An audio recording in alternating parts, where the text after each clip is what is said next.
All right, let's talk about house flipping. You see it on TV all the time, but we're going to get into the one thing they almost never talk about. Where does all that money actually come from? Seriously, you watch some rundown house get turned into a showstopper in just a couple of months, and you've got to ask, who is footing the bill for this? How can an investor possibly cover the purchase price and a huge renovation budget all at once? Well, let me tell you where the money isn't coming from. If you're picturing them just walking into a local bank for a standard mortgage, that's not how it works, not at all. The world of real estate investing, it plays by a totally different set of rules. And that right there brings us to what is probably the single biggest obstacle for anybody who wants to get into house flipping: traditional financing. The whole system just wasn't built for the fast-paced nature of this game. I mean, just look at this contrast. On one side, you've got your traditional banks. They are slow. We're talking a month, maybe more, to close the deal. They want to see your personal pay stubs, and they get really nervous about buying a property that needs a ton of work. And here's the real kicker. They almost never fund the renovation itself.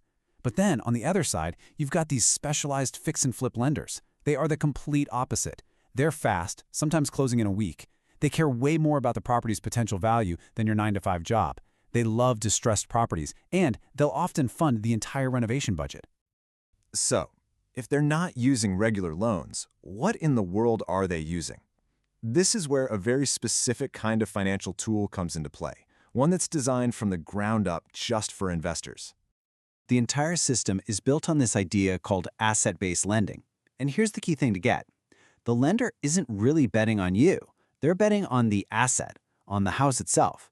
Their whole calculation is, hey, once all the work is done, is this house going to be valuable enough to cover our loan? Your personal W-2 income, it's really a secondary thought. And you can see why this is so perfect for flippers. First, these are short-term loans, usually for 12 months, built for a quick turnaround. They fund both the house purchase and the rehab, which lets an investor really maximize their leverage. Now, to keep the monthly costs low while all the work is happening, the payments are interest only. And get this, for the renovation money, you only pay interest on the funds as you actually use them, as you draw them out to pay your contractors. It's super efficient. Okay, that all sounds great in theory, right? But let's make it real. How does this kind of leverage actually look when you put some numbers to it on a real project? Let's break it down.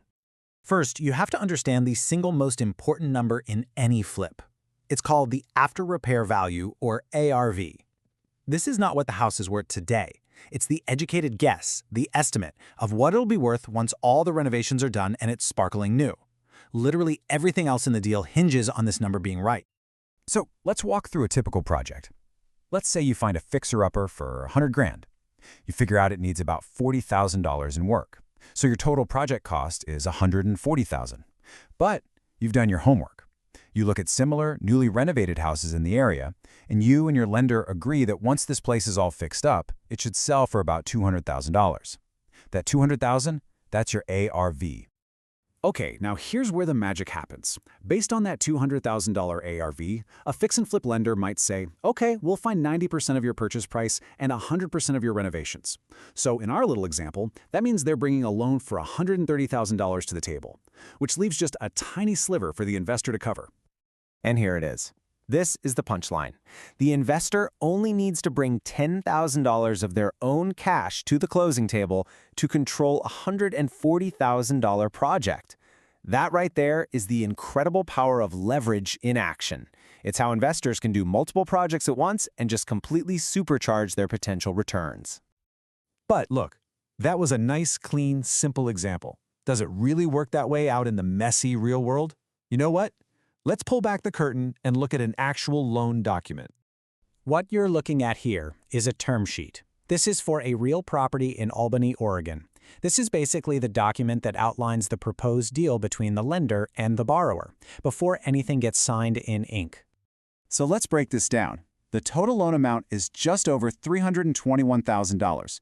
The interest rate is 10%. Now that might sound high compared to a mortgage, but you got to remember, this is a short-term business loan. And just like our example, it's interest only for 12 months. Now look at the fees. The lender and the broker charge a percentage of the loan amount, plus there's a flat underwriting fee. This is the price you pay for getting access to this kind of specialized, fast money. And you know, getting one of these loans isn't just a handshake deal. There's real paperwork. Of course, you've got your standard application, your purchase contract, bank statements, but you also need to provide this incredibly detailed scope of work. That's the document that breaks down the entire renovation budget line by line. It's critical because that's what justifies the renovation loan amount to the lender. Okay, I know, this high-leverage financing sounds amazing, but let's be real. It is not without some serious risk. When you borrow this much money, even small mistakes can have huge consequences. So, the question is, how do the successful flippers manage that risk? Well, they follow a pretty clear playbook. It all starts with getting that ARV right. No wishful thinking allowed.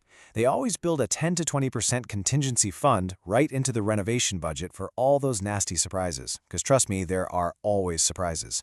They plan to be done and sold in 6 to 8 months, which leaves them a nice cushion on their 12-month loan. And maybe most important of all, they know their local market inside and out, and they work with a team of pros, experienced agents and contractors they trust. At the end of the day, this kind of financing is an unbelievably powerful tool, no doubt about it. In the right hands, it can build fortunes and fast, but it absolutely has to be respected. It demands careful planning and a clear-eyed understanding of the risks. Make no mistake, this is a high-stakes game. And that really leaves us with the final question, doesn't it? We've explained how the money works. We've shown you the incredible leverage it offers. You've seen the power. But knowing everything that goes into managing the budget, the timeline, and the market, you have to ask yourself, could you handle the pressure?